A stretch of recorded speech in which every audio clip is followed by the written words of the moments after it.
हाय दोस्तों, कैसे हैं? उम्मीद करते हैं कि आप सब ठीक होंगे। मैं मोहम्मद मुख्तार आप सबके सामने हाजिर हो चुका हूं एक बहुत ही महत्वपूर्ण टॉपिक के साथ। आज के इस वीडियो में जिस टॉपिक पर हम चर्चा करने वाले हैं वो अभी आप अपने स्क्रीन पर देख पा रहे होंगे कि रेलवे कर्मचारी को चार्जशीट क्यों मिलता है। एक बहुत बड़ी बात है कि हम रेलवे कर्मचारी कोशिश करते हैं कि पूरी सर्विस काल में हमें कोई भी चार्जशीट न मिले, लेकिन कई बार ऐसा होता है कि जाने अनजाने में हमें चार्जशीट दे दिया जाता है और जब हमें चार्जशीट मिलता है तब हमें पता चलता है कि इस बात को लेकर हमें चार्जशीट मिला है। तो मैंने कोशिश किया क्यों ना एक ऐसा वीडियो बना दिया जाए ताकि कर्मचारियों को यह पता चल जाए कि कौन सी गलती हमें नहीं करना है। तो आज के इस वीडियो में चार्जशीट मिलने के कारणों का एक कंप्लीट सॉल्यूशन ढूंढने वाला हूं।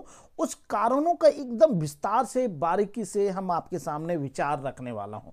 तो यदि आप रेलवे कर्मचारी हैं, अगर नहीं भी हैं तो आपके जाने पहचानने में कोई तो कर्मचारी ऐसा होगा जिसको चार्जशीट मिलता है, तो उनको ये वीडियो जरूर दिखाइएगा। और हाँ दोस्तों, अगर आप रेलवे कर्मचारी हैं तो चैनल को प्लीज़ सब्सक्राइब जरूर कर लीजिएगा और अगर पसंद आता है तो एक लाइक जरूर करना है दोस्तों। तो चलिए हम मूल टॉपिक पे आते हैं कि रेलवे कर्मचारी को जो चार्जशीट मिलता है उसका क्या आधार है। तो पहले मैं बता दूं कि इससे पहले मैंने एक वीडियो दिया था 1966 के रूल के बारे में मैंने बताया था। उसमें मैंने उस रूल को याद रखने का एक फॉर्मूला भी बताया था।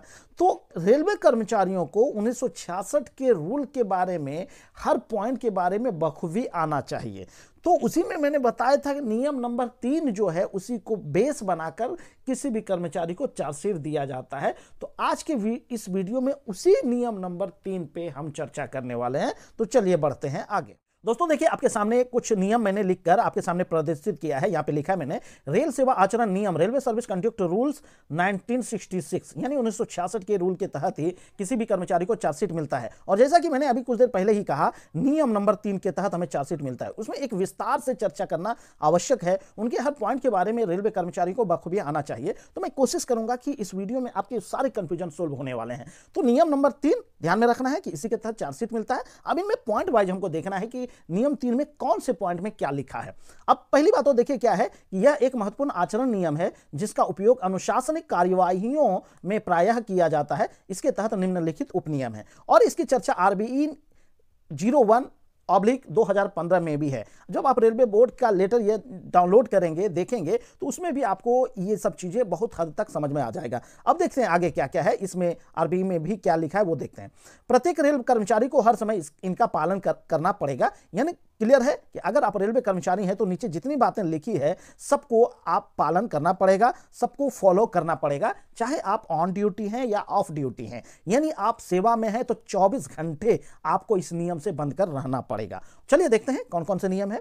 अब देखिए, प्रत्येक कर्मचारी को इनका पालन तो करना पड़ेगा। अब उसका देखिए नियम नंबर 1 क्या कहता है। नियम नंबर 1 कहता है, याद रखिएगा 3A की बात, 3 का जो है कि 1 नंबर बात हो रही है, पूर्ण रूप से सत्यनिष्ठ रहेगा। नियम 1 में कहता है आप सत्यनिष्ठ रहेंगे, मतलब जिस काम के लिए है उसके लिए आपको सत्यनिष्ठ बन के रहना है, उस काम के प्रति तटस्थ रहना है, मतलब झूठ का सहारा नहीं लेना है। जितना कहा गया उतना तो करना ही करना है, ठीक है। और दूसरा में आता है कर्तव्य परायण रहेगा। यानी आप जिस पोस्ट पर पदस्थ हुए हैं, जिस पोस्ट के लिए, जिस काम के लिए आपकी नियुक्ति हुई है, उसका जो कर्तव्य है, उस पद को लेकर जो आपका जो रिस्पॉन्सिबिलिटी है उसको आप पूरा करेंगे। उस रिस्पॉन्सिबिलिटी से आपको भागना नहीं है। आई होप कि 2 नंबर समझ में आ गया होगा। 3 नंबर देखते हैं।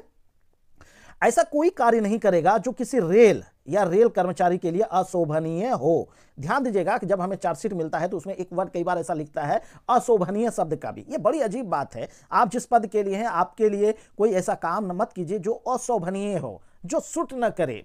तो ये चीजें ध्यान में रखना। इसमें बहुत सारी बातें हैं, किसी से ऊंचे स्वर में बात कर देना, किसी से अनादर करके बात कर लेना, ये सब चीजें अशोभनीय शब्द में आता है। यानी आप अपने पद को एकदम तन मन से आपको फॉलो करना है, ठीक है दोस्तों। चलिए 4 नंबर को देखते हैं। 3 के 4 में क्या लिखा है, संविधान की सर्वोच्चता और लोकतांत्रिक मूल्यों के प्रति वचनबद्ध रहेगा। यानी प्रत्येक कर्मचारी को सिर्फ रेल के लिए ही नहीं बल्कि भारत का जो संविधान है उसके प्रति आपकी वचनबद्धता होनी चाहिए। आपको किसी भी कानून का उल्लंघन नहीं करना है, ठीक है दोस्तों। और उनका जो संविधान का जो मूल निचोड़ है, उनका जो सोच है, उस सोच के अनुसार आपको खरा उतरना पड़ेगा। चलिए 3 के 5 में लिखा है भारत की संप्रभुता, देखिए यहां पे बड़ा 5 नंबर जो है बहुत बड़ा है और इसी के आधार पे कई बार जो है 1968 का रूल में भयानक जो है कि एक्शन लिया जाता है। जैसे कि 1968 के रूल में हमने रूल नंबर जो है कि 14 की चर्चा किया है, देखिएगा उसमें वो अंतिम है, सबसे कठोर नियम है, उसके तहत आपको जो है कि रिमूव फ्रॉम सर्विस भी कर दिया जाता है। तो क्यों किया जाता है वो यही 5 नंबर को पकड़ के, भारत की संप्रभुता और अखंडता, बिल्कुल ध्यान से एक एक चीज देखिएगा, संप्रभुता और अखंडता, राष्ट्र सार्वजनिक व्यवस्था, शिष्टता एवं नैतिकता की रक्षा करेगा और मर्यादा बनाए रखेगा। बहुत सी बात है, आप ऐसा कोई भी कार्य नहीं करेंगे जिससे भारत की आन बान और शान पे किसी भी प्रकार का चोट नहीं पहुंचना चाहिए। भारत की जो एक संप्रभुता है, विश्व लेवल पर, विश्व के पटल पर जो भारत की साख है, जो इनकी एक पहचान है, उस पहचान को किसी भी प्रकार का ठेस नहीं पहुंचना है। सिर्फ विदेश में ही नहीं, भारत के अंदर भी जो सार्वजनिक व्यवस्था है ना, पब्लिक जो प्रॉपर्टी है, पब्लिक जो रूल है, उसको फॉलो करना है। ठीक है, आगे देखिए उसका 6 नंबर में क्या लिखा है, उच्च नैतिक मानकों और ईमानदारी को बनाए रखेगा। क्लियर है, आपको अपने कर्तव्य के प्रति, अपने पोस्ट के प्रति पूरी तरह से ईमानदार रहना है, किसी प्रकार के घूस फूस में शामिल नहीं होना है। आपकी एक नैतिक ये जिम्मेदारी बनती है। ठीक है, आप जिस पोस्ट के लिए बने हैं उसके लिए आप सैलरी पाते हैं, तो भाई सैलरी के एवज में आपको काम करना ही करना है। ठीक है दोस्तों, आगे बढ़े। 7 नंबर में लिखा है, राजनीतिक रूप से तटस्थता बनाए रखनी होगी। यह जो है कि आप जानते हैं कि 1966 के रूल में अन्य नियम में भी इसकी चर्चा है, लेकिन उसका विशेष रूप से नियम 3 में यह दिया गया है, आप पॉलिटिकली जो है तटस्थ रहेंगे। आप चाहे ऑन ड्यूटी हैं या ऑफ ड्यूटी हैं, आपके एक्टिविटी से ऐसा नहीं लगना चाहिए कि आप किसी भी पार्टी से जुड़े हैं या किसी पार्टी को आप सपोर्ट करते हैं। ऐसा करना ही नहीं है, बल्कि आपको बन के दिखाना भी है। क्लियर, यदि आप वोट देने जाते हैं, यहाँ पे एक बात हो सकती है, सर हम वोट दे सकते हैं कि नहीं दे सकते हैं, तो भाई वो मेरा राजनीतिक अधिकार है। वोट के समय आप वोट दीजिए, लेकिन चुपचाप वोट करना है, किसी को बताना नहीं है। इस तरह सार्वजनिक स्थल पर आपको विचार नहीं देना है कि हमने फला पार्टी को वोट दिया है या हम सपोर्ट करते हैं। ठीक है, ये चीजें भी आपको नहीं करनी है। आगे देखते हैं क्या है, 8 नंबर में है, किसी कार्य को करने में योग्यता, ईमानदारी और निष्पक्षता को बनाए रखना। यानी आप जिस कार्य को कर रहे हैं उसके लिए जो आपके अंदर एबिलिटी होनी चाहिए वो रखना है, उस कार्य के लिए ईमानदारी भी बरतना है, और दूसरी बात क्या है, निष्पक्ष होकर। ये खास करके कर्मचारियों से ऊपर के लेवल का है, जो अधिकारी वर्ग है, जो कर्मचारियों को जो कि हैंडल करते हैं, उसके लिए ये खासकर लागू होता है। आप निष्पक्ष होंगे, अपने कर्मचारियों में किसी भी प्रकार का भेदभाव नहीं करेंगे। यानी रूल जो संविधान का 14 समानता का अधिकार की बात की गई है, समान रूप से व्यवहार करेंगे। ऐसा नहीं कि जिससे आपकी लड़ाई हुई है उसको भारी काम दे देना है, जिससे लड़ाई नहीं हुई है उसको हल्का काम देना है, ऐसा नहीं। आप एक प्रायोरिटी के हिसाब से ऐसा काम करेंगे कि आपके ऊपर यह आरोप न लगे कि आप काम को लेकर इसमें निष्पक्षता नहीं बरतते हैं। ठीक है, यह भी ध्यान रखना है।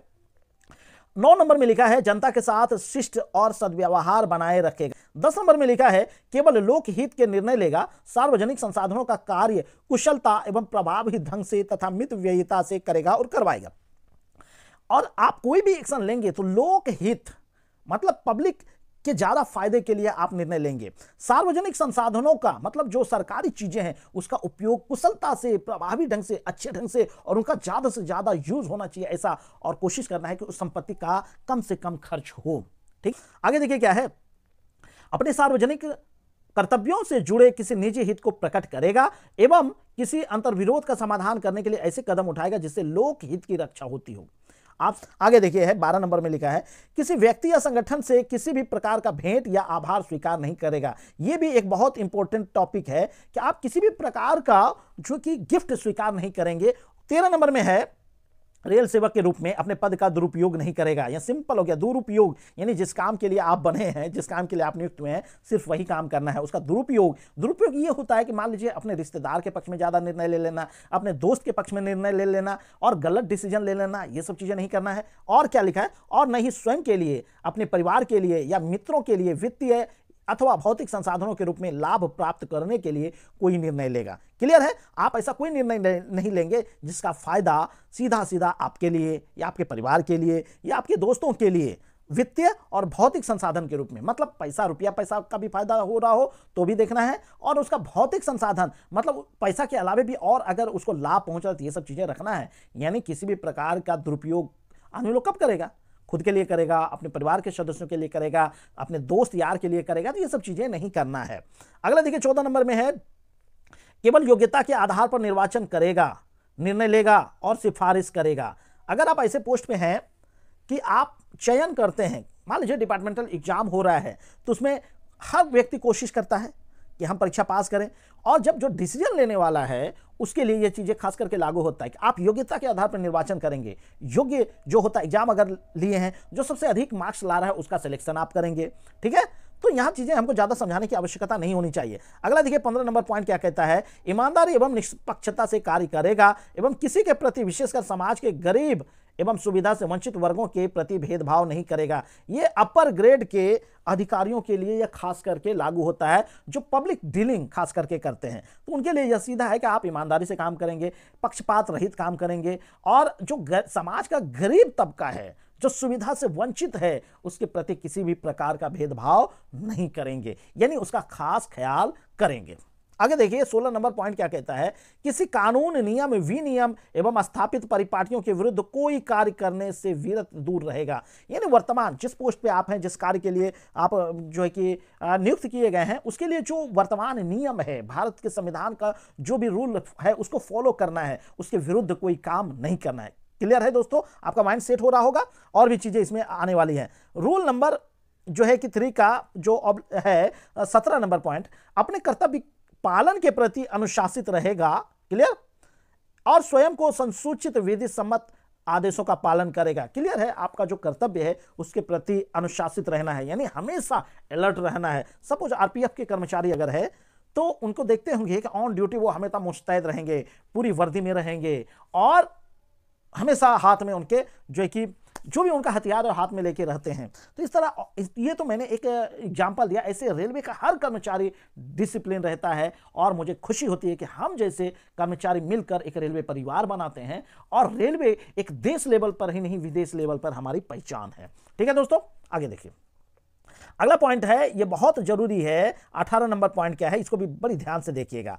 तत्सामयिक किसी कानून में की गई अपेक्षा के अनुसार विशेषकर ऐसी सूचना जिसके प्रकटन से भारत की संप्रभुता एवं अखंडता, राष्ट्र की सुरक्षा, राष्ट्र की रणनीतिक, वैज्ञानिक या आर्थिक हित, विदेशों के साथ मैत्रीपूर्ण संबंधों पर प्रतिकूल प्रभाव पड़ता हो, या किसी अपराध के लिए दुष्प्रेरणा मिलती हो, या किसी व्यक्ति को अवैध या गैर कानूनी लाभ प्राप्त होता हो के संबंध में अपने शासकीय दायित्व का निर्वहन करते हुए गोपनीयता बनाए रखेगा। यानी यदि आप जो है कि रिस्पॉन्सिबल पद पे हैं, आप डिसीजन लेने वाले पद पे हैं, तो आपके लिए बहुत जरूरी है, और यह खास करके हर कर्मचारियों के लिए, आप कोई भी ऐसा काम नहीं करेंगे जिससे भारत की संप्रभुता, अखंडता, जो भारत की एक एकता है, उसमें किसी प्रकार की दरार न पड़े। राष्ट्र की सुरक्षा की बात है, राष्ट्र की रणनीतिक, अगर विदेशिक मामले हैं उस पर भी, यानी आप ऐसा कोई विचार भी नहीं देंगे जिससे हमारी वैदेशिक साख को, जो विश्व में एक पहचान है, उसको ठेस नहीं पहुंचनी चाहिए। आगे देखिए क्या है, इसी में 19 नंबर पॉइंट है, अपनी उच्चतर पेशेवर योग्यता और संप्रण के साथ कर्तव्य का निर्वहन करेगा। क्लियर है, आप जिस पोस्ट के लिए उसकी जो उच्चतर अधिकतम योग्यता है उसके साथ और संप्रण के साथ कर्तव्य का निर्वहन करेगा। क्लियर है, आपका जो कर्तव्य है उसको हर हाल में पूरा करना है। अब नोट में देखिए बहुत सी ऐसी बातें हैं तो शायद कर्मचारियों को पता भी नहीं है, वो देखिए यहाँ पे क्या है, नोट में लिखा है, कोई सरकारी कर्मचारी अगर अपनी सेवा संबंधी विषय, अधिकारी या शर्तों के संबंधों में दावे पर जोर देना चाहता है, ये खास करके उनके लिए है जो पैरवी लेकर आता है, ऑफिस के कार्य को करने के लिए पैरवी के लिए आता है। तो यहां पे इसको जब आप पढ़ेंगे, ये आरबीई नंबर 162/2015 का भी रूल कहता है कि ऑफिस में जो आपका काम है, जाहिर सी बात है लेट होता है काम में, उसके लिए आप शिकायत कर देते हैं। सपोज आप जिस ऑफिस में पदस्थ हैं उस ऑफिस में काम नहीं हुआ तो डायरेक्ट आप हायर अथॉरिटी के पास कंप्लेन लेकर पहुंच जाते हैं। ऐसा नहीं करना है, इसमें इसकी मनाही की गई है। यदि आप इस नियम को तोड़ते हैं तो आपको चार्जशीट दिया जा सकता है। तो पहले आप अपने लोकल अधिकारी से मिलिए, उसका समाधान ढूंढिए और लिखित में आवेदन दीजिए। अगर उस पर कार्रवाई ना हो, तब आपको ऐसा लगे कि मेरे साथ भेदभाव किया जा रहा है, तब आप उचित साक्ष्य को लेकर आगे बढ़ सकते हैं, अन्यथा आप पे कार्रवाई हो सकती है। तो इसको आप पढ़िएगा, आप चाहें तो इनका वीडियो को रोक कर यहाँ पे इसको पढ़ सकते हैं। ठीक है, आगे देखिए, आगे बहुत बड़ी बात है, वो खास करके बहुत सारे ऐसे रेल कर्मचारी है कि सरकारी जॉब में आया, अपने माँ बाप को छोड़ देगा, उसके लिए यह सख्त निर्देश है। यह देख लीजिए क्या लिखा है, रेल सेवक का परिवार के सदस्यों के उचित भरण पोषण के संबंध में आचरण। यह भी आपको 1966 का रूल ही सिखाता है। है ना। आपके परिवार के जो सदस्य, चाहे माता पिता हो, छोटे भाई बहन हो, या फिर आपके खुद के परिवार के पत्नी हो, बच्चे हो, उसका भरण पोषण करना आपके ऊपर लाजिमी है। अब देखिए साफ साफ लिखा है, रेल सेवक का यह दायित्व है कि वह अपने परिवार के सदस्यों का उचित भरण पोषण या देखभाल करें। ऐसा न करने पर वह रेल सेवा आचरण नियम 1966 के उल्लंघन का दोषी माना जाएगा, जो रेल सेवक के लिए अशोभनीय है। क्लियर हो गया। यहां जो अशोभनीय शब्द की चर्चा हुई थी, अभी यहां ऊपर पे आपने देखा अशोभनीय 3 का /3 अशोभनीय काम, उसी में ये चीजें आता है। अपने परिवार के की उचित देखभाल करना है, उसके खान पान पे ध्यान देना है, उसके चिकित्सा स्वास्थ्य पर भी ध्यान देना है। तो ये सब चीजें अशोभनीय है ना। आगे क्या लिखा है, उन सभी मामलों में जहां जांच के दौरान शिकायत में प्रथम दृष्टया यह पाया जाता है कि रेल सेवक अपने परिवार के सदस्यों का उचित भरण पोषण नहीं कर रहा है, तो उन शिकायतों की RSDNR रूल 1968 के नियम 6 के तहत जांच कर कार्रवाई की जाएगी। जान रहे हैं 1968 का रूल भी हमने बता दिया है। अगर ऐसा पाया जाता है, आपके परिवार के किसी सदस्य ने यदि कंप्लेन कर दिया आपके हायर अथॉरिटी को, अगर उन्होंने प्रथम दृष्टया अगर पा लिया है कि यह बात सही है, तो आपको सौकॉज नोटिस दिया जा सकता है। और अगर आप साबित हो जाते हैं, आप पे आरोप साबित हो जाता है, तो नियम 6 के तहत आप पे कार्रवाई की जाएगी। और ये चीजें देख रहे हैं आरबी नंबर 62/05 इसमें भी है।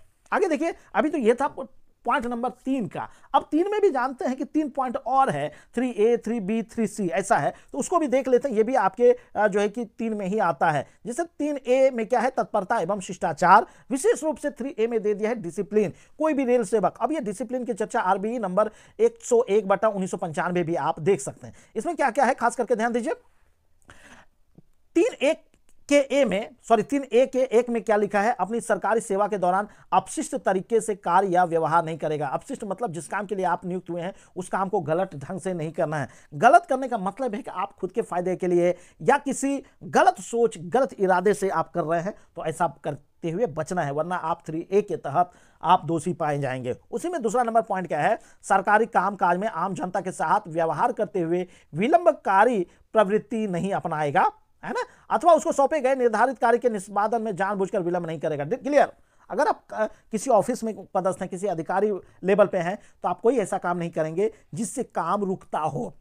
लेट नहीं करना है, समय का पालन करना है, समय पे जो है कि अपने अधीनस्थ कर्मचारियों की शिकायतों का निराकरण करना है। आगे देखिए, बहुत सी चीजें हैं। यदि आप रेलवे कर्मचारी हैं, तो आपको पशुओं के प्रति भी, जो जानवर है उनके प्रति भी आपको कैसा रवैया अपनाना है, वो यहाँ पे साफ लिखा है। RBE नंबर 130/06 में भी साफ साफ लिखा है। यहाँ देखिए क्या लिखा है, यदि कोई सरकारी कर्मचारी पशुओं के प्रति क्रूरता, क्लियर हो गया, पशु जो पालतू पशु हो या नन पालतू पशु हो, जंगली पशु हो, उसके साथ आपको किसी भी प्रकार की क्रूरता नहीं करनी है। अब क्रूरता में क्या होता है, यह देखिए, मारना, पीटना, ज्यादा बोझ लादना, ज्यादा काम लेना, परेशान करना, अथवा अनावश्यक रूप से जानवरों को दुख तकलीफ पहुंचाना। क्लियर हो गया। किसी भी तरह से उसके साथ क्रूरता नहीं करना है। अगर आप इसमें संलिप्त पाए जाते हैं, तो आपके लिए एक कानून बना है, पशुओं के प्रति क्रूरता निवारण संबंधी अधिनियम 1960। इसके तहत आप पे कार्रवाई हो सकती है। 3B क्या कहता है, सरकारी नीतियों का अनुसरण करना है। उसकी चर्चा आप देखेंगे RBE नंबर 130/06 में भी है। इसमें भी कई चीजें हैं। सरकार ने जो नीति बनाई है, उसका किसी भी प्रकार की नीति हो, उसका अनुसरण करना है, चाहे वो आपके पक्ष में है या विपक्ष में है, आपको फॉलो करना ही करना है। आगे देखिए क्या है, जैसे जो है कि 3B के 1 नंबर में है, विवाह के लिए निर्धारित आयु, पर्यावरण की सुरक्षा। यहां देखिए कई चीजें, निर्धारित आयु, पर्यावरण की सुरक्षा, वन्य जीवन तथा सांस्कृतिक विरासत की संरक्षा के संबंध में सरकार द्वारा निर्धारित नीतियों का अनुसरण करेगा। कई बातें हैं। सरकार की जो नीति है, खास करके शादी के लिए न्यूनतम आयु, सपोज अगर आप पुरुष हैं तो 21 वर्ष है, महिला है तो 18 वर्ष है, इसको फॉलो करना है। उसके अलावा पर्यावरण की सुरक्षा करना है, एनवायरनमेंट जो है उसकी सुरक्षा करना है। इसमें बहुत सी बातें हैं। आप ऐसा कोई भी काम नहीं करेंगे जिससे पर्यावरण को क्षति पहुंचती है। जैसे अभी प्लास्टिक पे रोक, तो यदि आप एक रेलवे कर्मचारी हैं तो प्लास्टिक को रोकना है। भाई कूड़ा कचरा इधर उधर नहीं फेंकना है तो नहीं फेंकना है। वन्य जीवन, जंगली जीवन की बात हो रही है, जंगल में निवास करने वाले लोगों की बात हो रही है, यानी पेड़ पौधे की भी बात इसमें हो रही है ना, उसको किसी प्रकार का क्षति नहीं पहुंचाना है। और दूसरी बात, सांस्कृतिक विरासत, यहां पे संस्कृति की बात हो रही है। जैसे हम भारत की संस्कृति जो है कि हमारे पूर्वजों ने बड़ी मेहनत से संस्कृति को संजोया और आज हमें मिला है। तो हमें कोशिश करना है कि जो हमारी विरासत में संस्कृति मिली है, भारत की जो एक मिली जुली विरासत है, संस्कृति है, जो एक दूसरे के साथ धार्मिक रूप से, सांस्कृतिक रूप से जो है कि नैतिक रूप से जो जुड़ा हुआ है, उसमें किसी किसी प्रकार का फूट नहीं डालना है। तो खास करके रेलवे कर्मचारी इस पर ध्यान नहीं देते हैं, तो भाई साहब दीजिए, सरकारी नीति के तहत ये सब चीजें आती है ना, उनको फॉलो करना है। अब 3B में एक चीज और भी लिखा है, महिलाओं के प्रति अपराध उन्मूलन संबंधी नीतियों का भी अनुसरण करना है। यानी कुल मिला के सरकार की कोई भी नीति हो, यानी कोई भी कानून है, उसका पालन करना है। अब आपको और कितना खोल खोल कर बताया जाएगा, नियम में देखिए कितनी बातें लिखी है। अब और है, थोड़ी सी बात है वो देख लेते हैं। 3C में है कामकाजी महिलाओं के लैंगिक उत्पीड़न पर प्रतिबंध है। ये तो भाई साहब बहुत इंपॉर्टेंट नियम है। कामकाजी महिलाओं के साथ, चाहे आपके साथ वो काम करती हो या आपके साथ काम नहीं करती हो, किसी भी रूप में अगर कामकाजी महिला है, उसके साथ लैंगिक सेक्सुअल शब्द की है, लिंग के आधार पर किसी भी प्रकार का उत्पीड़न नहीं करना है। और इसके लिए कई सारे लेटर हैं। आरबी का नंबर ये देख सकते हैं, यहाँ पे हमने अंडरलाइन कर दिया है, इसको आप सर्च करके देख सकते हैं। रेलवे ने उस पर बहुत ज्यादा फोकस किया है।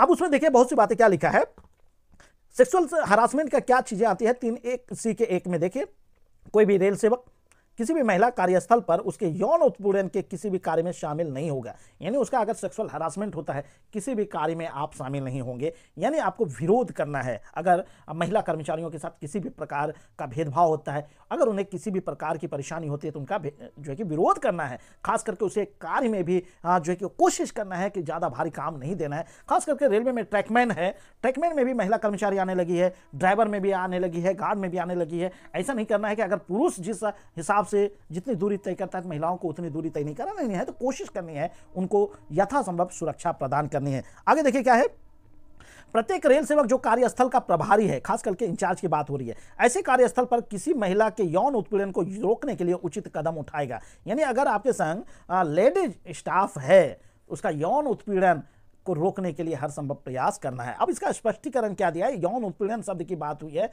उसको ध्यान से देखिए, उसमें कौन कौन सी बातें आती है। कर्मचारी सीधे या इनडायरेक्टली अगर उसमें इन्वॉल्व है, जैसे क्या होता है, शारीरिक संपर्क और अग्रिम, उसे किसी भी प्रकार का शारीरिक संपर्क नहीं बनाना है। यौन अनुग्रह के लिए मांग या अनुरोध, ये खुली बातें हैं, उससे किसी भी प्रकार का सेक्सुअल डिमांड नहीं किया जा सकता है, न तो उससे अनुरोध किया जा सकता है। क्लियर है। आगे देखिए, यौन रंगीन टिप्पणी, उसके साथ किसी भी प्रकार का जो है कि ऐसी टिप्पणी नहीं करना है जो उसे जो है कि असहज महसूस हो, ऐसा नहीं करना है। अब इसमें भी बहुत सारी बातें हैं। अब D नंबर पे देखिए क्या लिखा है, कोई अश्लील साहित्य दिखाना, उसको कुछ ऐसी चीजें नहीं दिखाना जो अश्लील है, जिसे हम अपने बच्चों के साथ देखना पसंद नहीं करते हैं। तो अश्लील क्लियर है। यदि आप एक पिता हैं तो कोशिश कीजिए कि वो चीजें आप किसी महिला सहकर्मी के साथ ना करें, ना दिखा सके, जो आप घर में बच्चों के साथ करना पसंद नहीं करते हैं। आगे देखिए E नंबर में क्या है, यौन प्रकृति का कोई अन्य अवांछित शारीरिक, मौखिक या गैर मौखिक आचरण, कोई भी ऐसा आचरण नहीं करना है जिससे जो यौन उत्पीड़न में शामिल होता हो। इसके लिए रेलवे बोर्ड का पत्र संख्या ये भी देख सकते हैं, DNA 1997 है, GS ये नंबर लिखा है, 1998 का रूल है, ये चीजें हैं। तो आई होप कि आपको यह क्लियर हो गया होगा कि कोई भी रेलवे कर्मचारी को चार्जशीट किस आधार पर मिलता है। तो इस वीडियो को देखने के बाद आई होप कि आपके सारे कंफ्यूजन दूर हो गए होंगे। अगर दोस्तों पसंद आया है वीडियो, तो वीडियो को एक लाइक कीजिए, कमेंट कीजिए, और हाँ, अगर आपका कोई साथी रेलवे में है तो उसको यह वीडियो जरूर भेजिए। तो चलिए मिलते हैं किसी अन्य महत्वपूर्ण और ज्वलंत टॉपिक के साथ। तब तक के लिए खुश रहिए, आबाद रहिए, जिंदगी में मस्त रहिए। तो मिलते हैं। Thank you. जय हिंद, जय भारत।